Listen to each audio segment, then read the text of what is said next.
cherche ta face, alors je viens à toi. Et tout en moi est ému par ton amour, captivé par qui tu es. Conduis-moi à te connaître plus encore.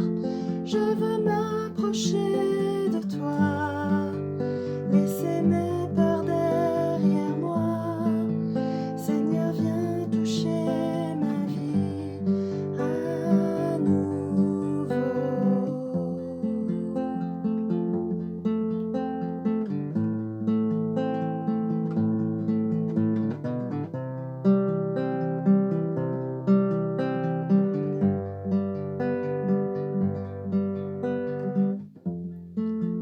Comme le soleil à l'aurore, comme la brise dans la nuit, ta paix me restaure, tu me donnes la vie. Il n'y a aucune hésitation dans ton amour, ton affection. Rien n'est comparable. Seigneur, mon cœur désire plus de toi. Mon cœur recherche ta face, alors je viens à toi.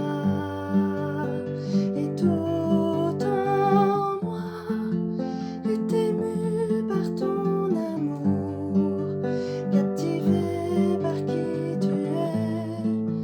Conduis-moi à te connaître plus encore. Je veux m'approcher de toi, laisser mes peurs derrière moi. Seigneur, viens toucher ma vie à nouveau.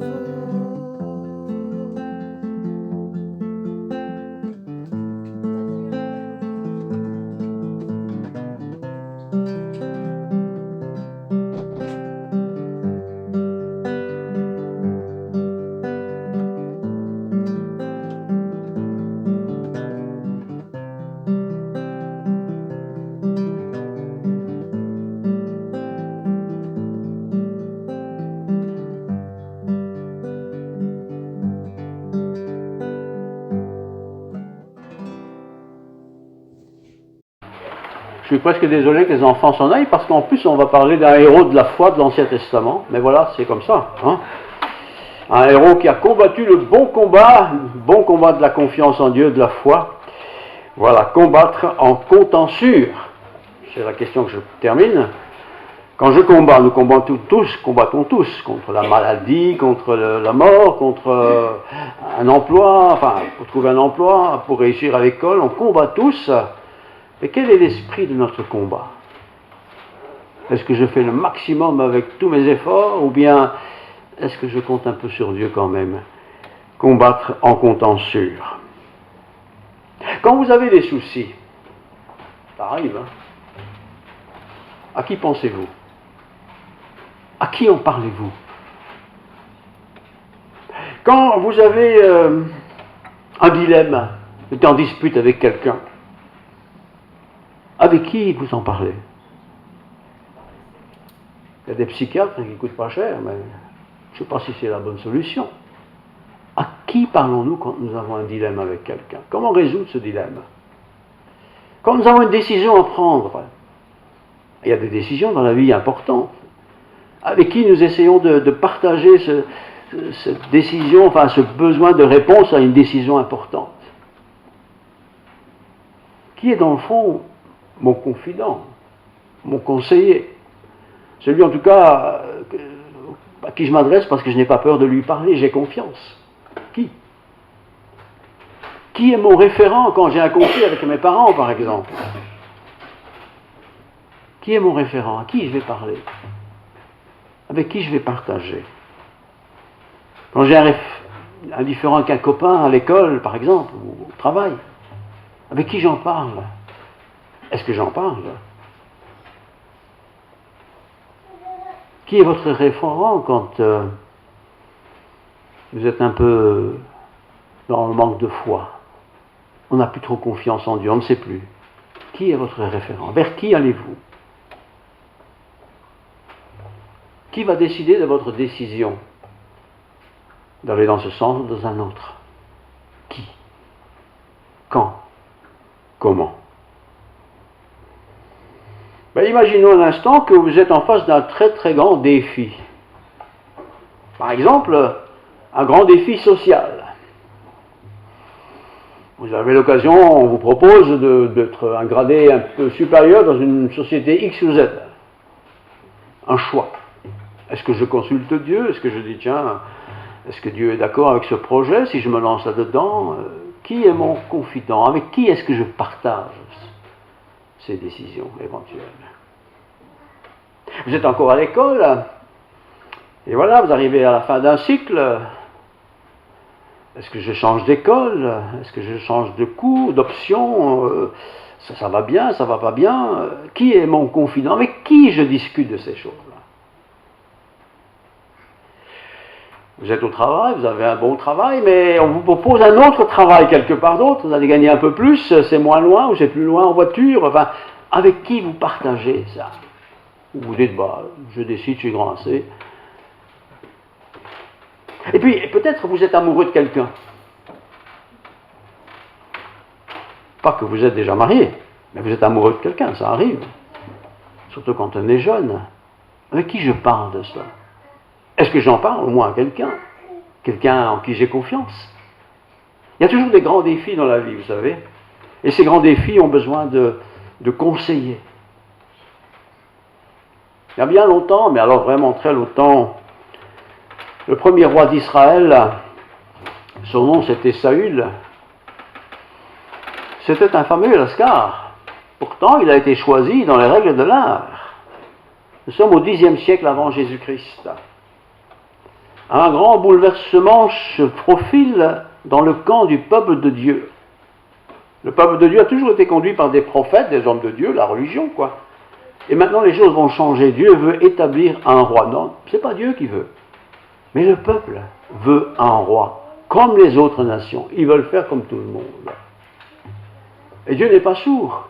Dieu écoute nos prières, il écoute nos envies.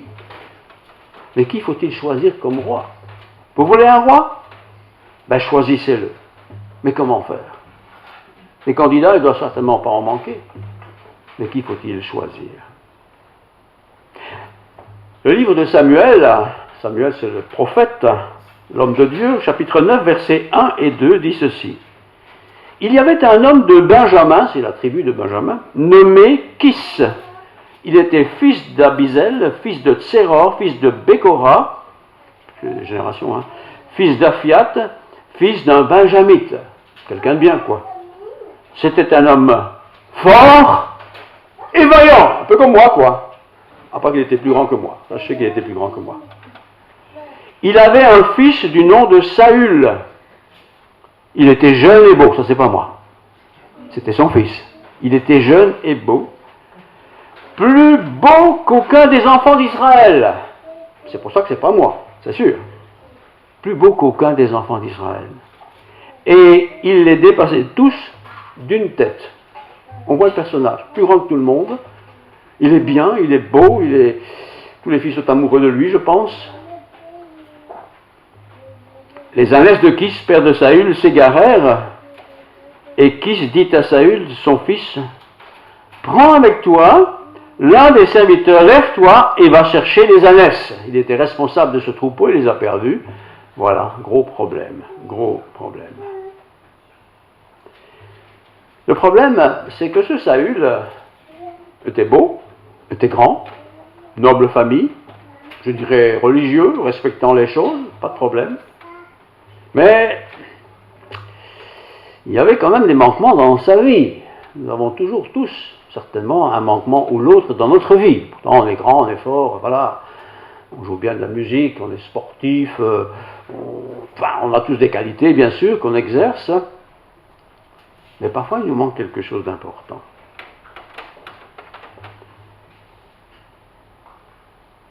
Samuel, le prophète, un peu plus loin, au chapitre 16, je vais d'abord vous lire le verset chapitre 15, 1 Samuel 15, 34 et 35. Samuel, donc là c'est le prophète, partit pour Rama, et Saül monta dans la maison à Gibéa de Saül. Samuel n'alla plus voir Saül, qui avait pourtant été choisi par Dieu, qui avait reçu l'onction. Samuel, le prophète, n'alla plus voir Saül jusqu'au jour de sa mort. Qu'est-ce qui s'est passé pour que le prophète n'aille plus voir le roi Saül? Car Samuel pleurait sur Saül. Pourquoi Samuel pleurait-il sur Saül? Parce que l'Éternel se repentait d'avoir établi Saül roi d'Israël. Terrible!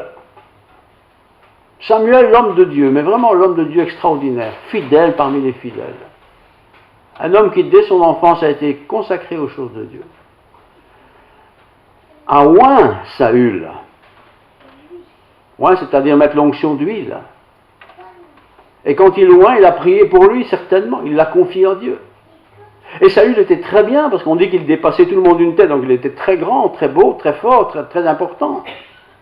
Et pourtant, il va vite mal tourner. Il va vite mal tourner parce qu'il voudra faire le rôle qui n'était pas le sien. Et ce rôle qui n'était pas le sien, il n'avait pas à l'accomplir, ce n'était pas son problème. Il fallait qu'il s'occupe de ses affaires de roi. Mais Samuel, le prophète, qui aimait beaucoup Saül, parce qu'il avait été oint, il a eu le privilège d'être conduit par Dieu pour aller oindre ce premier roi en Israël, ce n'était pas rien. Samuel était triste. Mais triste de voir un homme oint, consacré, se prendre un peu la tête et faire autre chose que ce pourquoi il était destiné. Donc Samuel pleurait sur Saül, parce que l'Éternel se repentait d'avoir établi Saül, roi d'Israël. L'homme de Dieu que je suis, que d'autres sont, ils sont dans la joie, bien sûr, sûrement. Et quand tout va bien, ils ont de la joie. Mais parfois aussi, ils sont tristes. Ils sont tristes, ceux qui conduisent les œuvres de Dieu. Lorsqu'ils voient des hommes, des femmes, des jeunes, garçons, filles, se détourner des choses de Dieu, de la mission pour Dieu. On est triste. Et on est d'autant plus triste qu'on a participé à la consécration de ces personnes.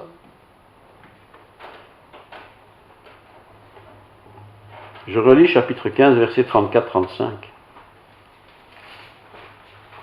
Samuel partit pour Rama et Saül monta dans sa maison à Gibéa de Saül.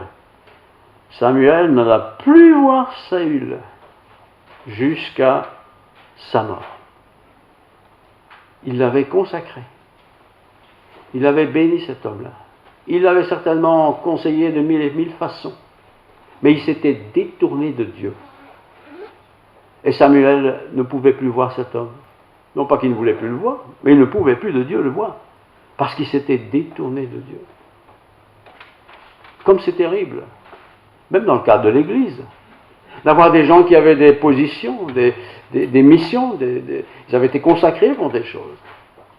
Et puis ils se sont détournés. Ils ont laissé tomber les bras.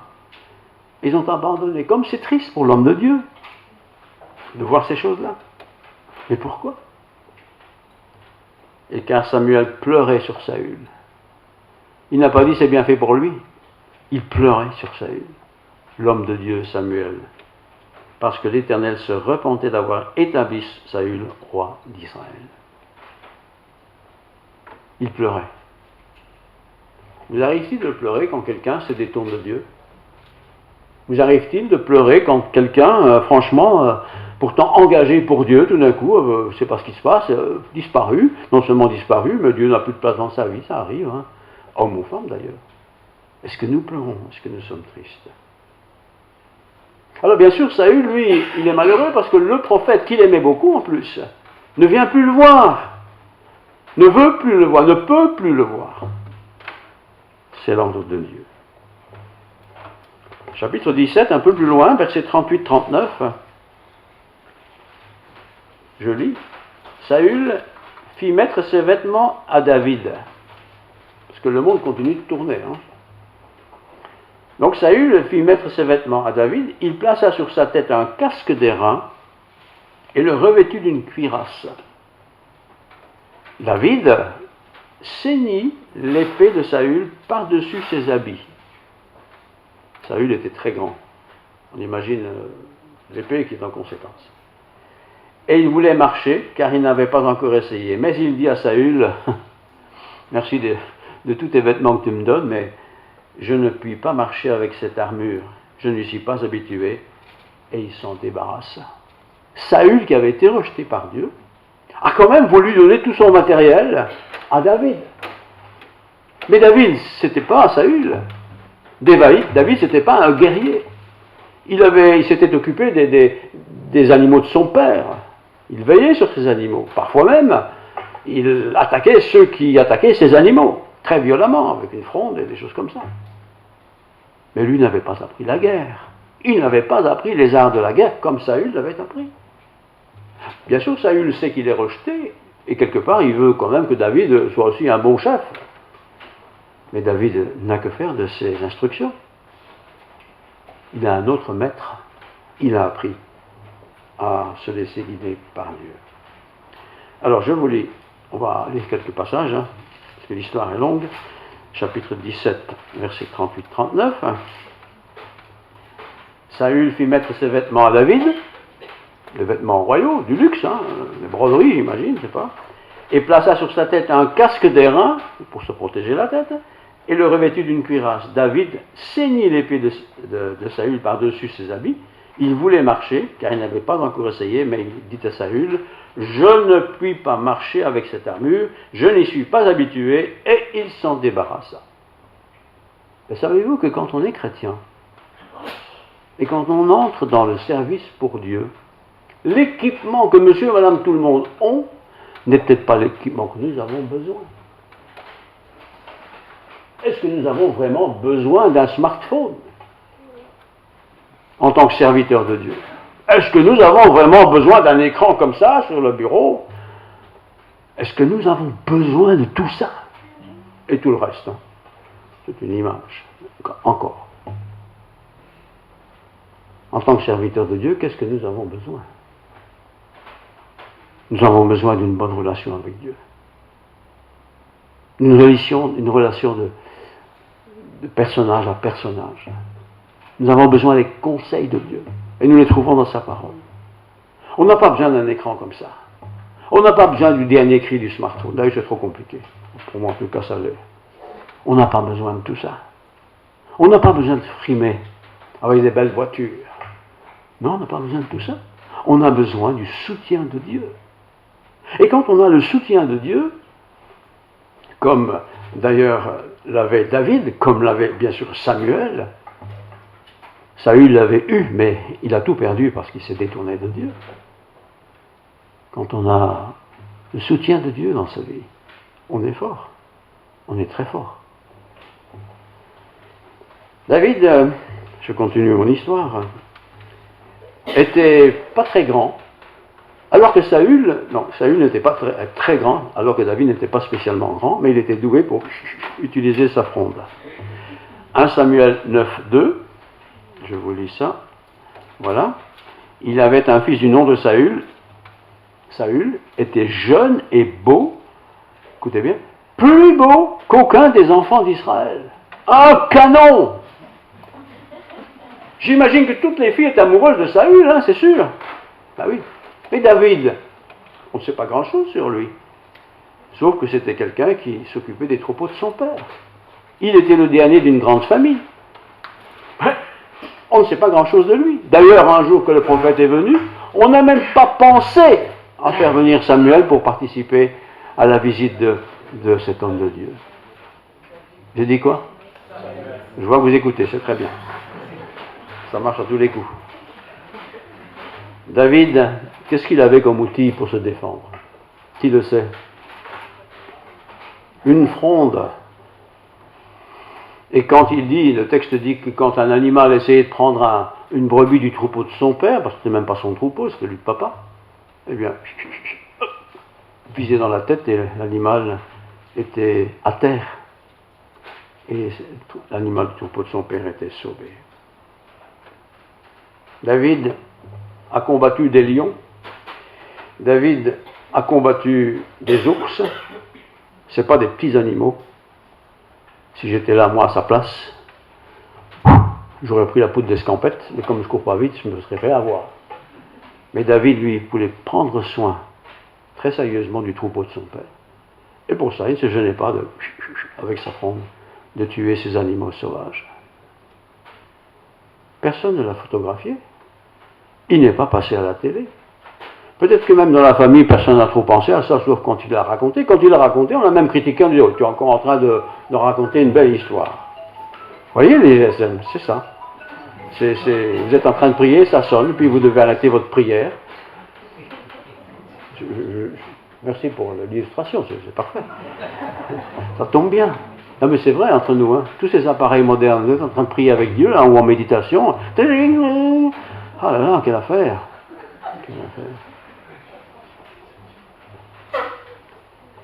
Alors, je vais vous lire maintenant 1 Samuel, verset 17. 1 Samuel 18. J'ai perdu mes notes maintenant. 1 Samuel 16, 1 Samuel 16, voilà. 1 Samuel 16, verset 17. Saül répondit à ses serviteurs, il sait qu'il a perdu sa place, il faut trouver quelqu'un, mais il veut choisir lui-même. Hein. Bon. Trouvez-moi un homme qui joue bien, pas aux cartes, hein, de l'instrument, et amenez-le-moi. L'un des serviteurs prit la parole et dit, voici, j'ai vu un fils d'Isaïe, Bethléemite, voilà, qui sait jouer, c'est-à-dire jouer de l'instrument de musique, hein, et qui sait jouer, c'est un homme fort et vaillant, un guerrier parlant bien et d'une belle figure, et l'Éternel était avec lui.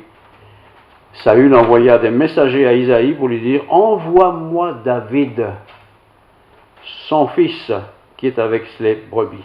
Isaïe prit un âne, qu'il chargea de pain, d'une outre de vin et d'un chevreau, et il envoya ces choses à Saül par David, son fils. David était tellement modeste, discret, s'occupait du troupeau de son père, donc c'était loin de la maison, j'imagine, et il chantait beaucoup. Il parlait avec Dieu. Il n'avait jamais vu Dieu, bien sûr, personne ne voit Dieu. Mais il était un homme exceptionnel. Ses frères étaient des gens exceptionnels aussi, parce que c'était le fils de cette belle famille. Mais eux, qu'est-ce qu'ils ont fait? Ils ont pensé à leur carrière, comme on dirait aujourd'hui. David, non. Il s'occupait modestement du troupeau. Et il protégeait ce troupeau contre toute invasion méchante d'un autre animal ou de quelque chose de violent. Parce qu'il ne voulait pas du mal, que du mal atteigne un animal du troupeau de son père. Saül sait qu'il a perdu sa position de roi. Il a fait de mauvaises choses. Et je pense que nous aussi, quand on a fait une mauvaise chose, on sait bien qu'on a fait de mauvaises choses. Qu'on soit chrétien ou non, on le sait. Il y a des choses qu'on ne doit pas faire, mais qu'on fait quand même parfois. Alors au lieu de se repentir et de dire « j'aurais pas dû », on essaie de le cacher, on essaie de le camoufler, on essaie de faire que ça ne se sache pas trop. Et si ça se sait, on invente une belle histoire pour justifier un peu pourquoi on l'a fait, quoi. David n'était pas comme ça. David avait appris, dans la solitude du veilleur de troupeau de son père, il avait appris les pensées de Dieu, la parole de Dieu. Et je me dis, tiens, et nous, comment faisons-nous pour apprendre les choses de Dieu? Bien sûr, on va à l'église, c'est bien, c'est très bien. Oh, peut-être on sait lire, on lit des textes, des livres, tout ça c'est très bien, il n'y a rien à dire. Mais dans ma relation avec Dieu, quelle est ma relation avec Dieu? Est-ce que je parle avec Dieu? Est-ce que j'écoute Dieu me parler? Voyez? Et qu'est-ce que je dis à Dieu quand je parle? Ah, donne-moi d'avoir un meilleur diplôme, donne-moi de réussir, mon permis de conduire la semaine prochaine va le passer, aide-moi. Voilà. Oui, nous sommes dans ces prières-là. Mais David n'était pas dans ces prières-là. Il s'occupait du troupeau de son père. Il était tout seul là-bas, hein, loin de la maison. Loin de la maison. Et quand le prophète Samuel est arrivé dans la maison d'Isaïe, pour oindre celui que Dieu avait choisi, il n'avait pas reçu son nom, ben, ils ont fait défiler tous les fils d'Isaïe, et tu n'en as plus un qui traîne quelque part. Oh, le petit dernier, il est là-bas, insignifiant. Ben, va me le chercher, parce que c'est lui que Dieu a choisi. Parfois, nous pensons que nous sommes insignifiants. Alors, on n'a pas tous fait l'université, hein. On ne connaît pas tous les langues anciennes, le grec, l'hébreu, je ne sais pas tout le reste. Ou alors, on n'est pas très doué de nos mains. Et on trouve ces excuses-là, peut-être pour ne pas s'occuper des affaires de Dieu. Mais Dieu n'a que faire de ce raisonnement-là. Parce que Dieu veut qualifier chacun qu'il engage dans son service. Et il va certainement le qualifier parce que c'est Dieu qui nous engage. Est-ce que je suis prêt à me laisser former par Dieu pour un service que Dieu veut me donner? David a été invité quand même à la grande fête lorsque Samuel est venu dans la famille, parce que Samuel a posé la question, mais j'ai vu tous tes fils, des beaux garçons, hein, très grands, très beaux, il n'y en a pas un qui traîne encore quelque part? Oh, le petit dernier là-bas, celui qui compte pas beaucoup. Et pourtant, celui qui compte pas beaucoup aux yeux des hommes est peut-être celui que Dieu a choisi. Alors si nous pensons parfois, je dis bien nous, hein, que nous, on n'est pas capable de faire ceci ou cela, je n'ai pas fait l'université, je ne connais pas l'espagnol, et chacun a sa petite excuse comme ça pour ne pas faire ce que Dieu demande. Arrêtons, parce que si Dieu m'engage pour quelque chose, il me donnera aussi les moyens de pratiquer ces choses-là. Et soyons attentifs avec les enfants qui sont à l'école. Toi, tu vas faire comme ton père, hein? Ah oui, ton père c'est bien, il a de bonnes études, mais ton fils n'a peut-être pas besoin de ces études-là, il a peut-être besoin d'autres études. Faisons attention. Faisons attention. Il y a un enfant aussi qui est habitué des choses de Dieu, qui parle avec Dieu selon ses critères, son rythme, a aussi envie de connaître la pensée de Dieu pour lui. Nous ne pouvons pas penser à sa place, mais nous pouvons le conseiller. Honnêtement, il faut le faire. Honnêtement. David, quand il y avait un vilain et méchant animal qui voulait prendre un membre du troupeau de son père, il n'a pas pris une mitraillette, hein. Il a pris, dit-il, son bâton et sa fronde. C'est pas grand-chose. Ah, si j'avais eu une carabine, machin, si j'avais...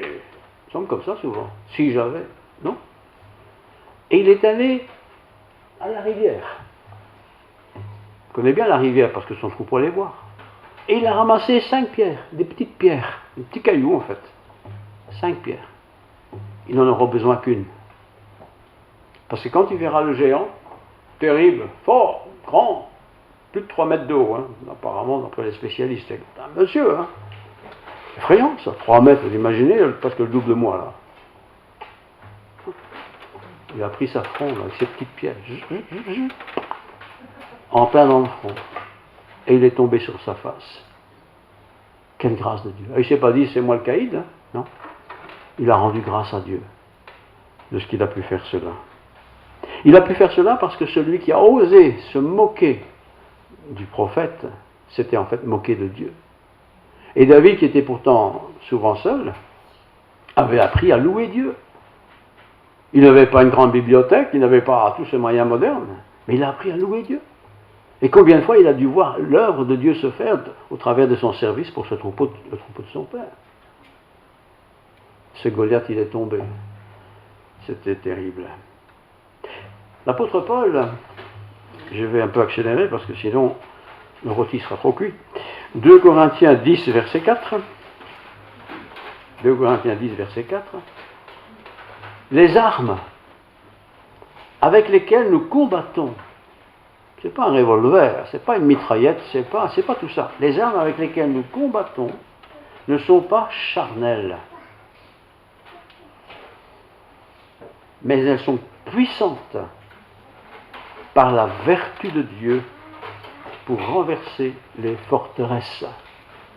Une forteresse, vous voyez ce que c'est? Très grand, c'est très fort, c'est très costaud, presque inaccessible. Je relis ce verset. Les armes avec lesquelles nous combattons ne sont pas charnelles. On ne se bat pas contre un bâtiment, évidemment. On se bat contre les mauvais esprits. C'est les esprits de Satan, les démons, quoi. Car les armes avec lesquelles nous combattons ne sont pas charnelles. Ça n'a rien d'humain, ça. Mais elles sont puissantes par la vertu de Dieu pour renverser des forteresses. Ce que Dieu m'a donné en étant enfant de Dieu, c'est pas que j'ai 2,10 m de haut, que je suis baraqué, que je suis bien visé, non. C'est la force de l'Esprit de Dieu en moi. Et quand l'Esprit de Dieu est en nous, frères et sœurs, nous pouvons combattre qui que nous soyons. Que nous ayons le plus grand intellectuel de Belgique en face de nous, que nous ayons le plus grand mathématicien de notre école, que nous ayons tout ce que vous voulez, ça ne m'impressionne pas. Parce que moi, je ne vais pas combattre comme les gens se combattent. Je vais me combattre avec mes petits cailloux. Petits cailloux que je trouve dans la rivière. Ça ne coûte rien. Et Dieu guidera ma fronde pour atteindre le but. Est-ce que nous osons parler avec des gens intellectuels? Est-ce que nous osons affronter les féministes? Est-ce que nous osons affronter toute cette philosophie d'aujourd'hui? Se dire, ouais, moi je n'ai pas fait d'études, moi je n'oserais pas, je n'ai rien à dire. Mais non, on n'y va pas avec notre force, petit caillou c'est rien, mais on y va confiant dans le Seigneur. Et le Seigneur promet qu'il mettra dans notre bouche, au moment qu'il faut, les paroles qui atteindront leur but. Même si ce but est atteint qu'une seule fois, la fois que nous avons ce conflit par exemple. David a été choisi par Dieu. Saül a été rejeté. Pourtant, il a été choisi par Dieu au départ. Il a été rejeté parce qu'il a voulu être plus que Dieu. Quand les hommes pensent être plus que Dieu, ils sont rejetés par Dieu. Jésus est né dans une étable. Joseph, Marie, des gens modestes. Il aurait pu choisir des grands personnages. Mais non, il a choisi Joseph et Marie. Les armes avec lesquelles nous combattons, je le relis encore une fois, 10 verset 4, avec lesquelles nous combattons ne sont pas charnelles, mais elles sont puissantes par la vertu de Dieu. Je vous donne un grand conseil, que je me donne à moi-même d'abord, que j'ai déjà donné d'ailleurs. Tu ne combats pas une société, tu ne combats pas des gens incrédules, tu ne combats pas ça. Ils sont là, mais toi tu viens avec l'Esprit de Dieu. Tu ne dois pas étudier les questions et étudier les réponses que tu vas donner aux questions qui pourraient être posées. Il ne faut pas être bête, mais tu te laisses guider par Dieu. Et Dieu te donnera au moment opportun les bons mots, les quelques bons mots qui feront mouche. Et le Saint-Esprit convaincra la personne qu'elle a tort, qu'elle a raison. Dieu le fera très bien. Alors, je termine parce que le temps est vraiment avancé, j'ai un peu désolé. Rapporter une grande victoire, donc, eh bien, se fait quand le Dieu vivant est avec moi et qui me permet de réduire au silence celui qui est contre la parole de Dieu. Et ça, je peux le faire avec un peu de, je veux dire, d'habitude d'être avec le Seigneur. Parce que moi-même aussi, comme vous, peut-être, on a discuté avec Dieu, on n'a pas accepté Dieu au premier coup. On a dit oui, mais enfin voilà, on discute. Et puis l'Esprit de Dieu vient en nous et l'Esprit de Dieu nous dirige. On se dit oui, tu as raison, tu as raison. Oui, tu m'as béni pour mon mariage. Oui, tu m'as béni par mes enfants. Oui, tu m'as béni dans ceci et cela. Voilà, et ça me donne de la force. Et parfois, lorsque la situation est vraiment difficile, je me retrouve devant un Goliath, très fort. J'ai confiance en Dieu. Et j'y vais combattre ce géant avec les moyens qui sont à ma portée. Un petit caillou et une fronde, paf, et ça fait mouche. Vous voyez? Beaucoup de gens n'osent pas parler avec des intellectuels. Parce qu'ils se disent, ces gens sont trop intelligents. Ah oui, ils sont souvent intelligents dans leur domaine. Mais dans le domaine spirituel, où sont-ils? Venons avec notre foi, notre confiance dans la parole de Dieu. Prenons les petits cailloux qui se trouvent à notre portée dans la rivière. Et allons combattre. Et c'est l'Esprit de Dieu qui convaincra notre interlocuteur de justice, de condamnation. C'est Dieu qui le fait. Moi, je ne peux pas faire ça. Mais Dieu le fait. Mais Dieu m'utilise. Alors je suis à sa disposition. David a été utilisé et il va devenir effectivement le roi. Saül sera destitué, vous connaissez bien l'histoire. d'une triste manière d'ailleurs. Prions. Seigneur, merci parce que tu nous rappelles ce matin que nous avons à compter sur toi et non pas sur les hommes. Israël a été attaqué cette nuit d'une manière violente, avec des armes destructrices. Et ce peuple qui a fait cela, sans doute, malheureusement, va devoir en payer les conséquences parce qu'il a touché ton peuple. Ce peuple n'est pas parfait. Personne ne l'est d'ailleurs. Mais c'est ton peuple. Le peuple que tu aimes, que tu t'es choisi. Seigneur, je te prie pour nos propres vies. Nous ne sommes pas forts. Nous sommes peut-être plus forts que l'autre. Qu'importe. Tu nous as choisis pour être tes témoins. Donne-nous d'avoir un cœur qui est zélé pour toi, Seigneur. Donne-nous un cœur qui aime notre prochain. Nous ne sommes pas là pour tuer notre prochain. Mais tu es là pour nous apprendre à partager avec notre prochain ce que tu as fait pour nous. Que la grâce de Dieu, la paix du Christ Jésus, la plénitude de l'Esprit Saint soit avec nous. Merci pour ce culte, merci pour ta présence. Merci pour cette semaine qui est ouverte devant nous. Qu'elle soit une semaine bénie. Garde-nous de tout mal, Seigneur. Aide-nous à affronter les difficultés de la vie. Faisons confiance en toi, Seigneur. Amen. Dieu, quel amour pour moi, quelle patience, tu as conduit vers toi mon ignorance. Comment pouvais-je alors saisir ce que ton cœur voulait m'offrir? Un si grand miracle, un don si précieux, ta mort à la Pâque nous ouvre les yeux. Ton salut remplace ma condamnation, mon péché s'efface par ta rédemption. Loué sois-tu, Dieu Tout-Puissant, loué sois-tu.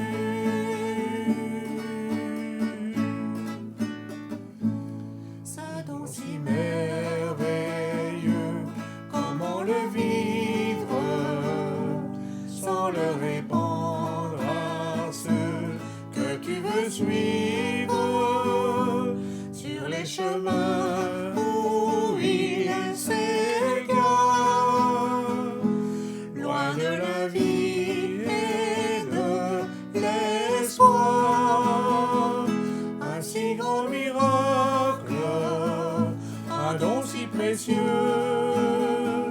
ta mort à la Pâque nous ouvre les yeux.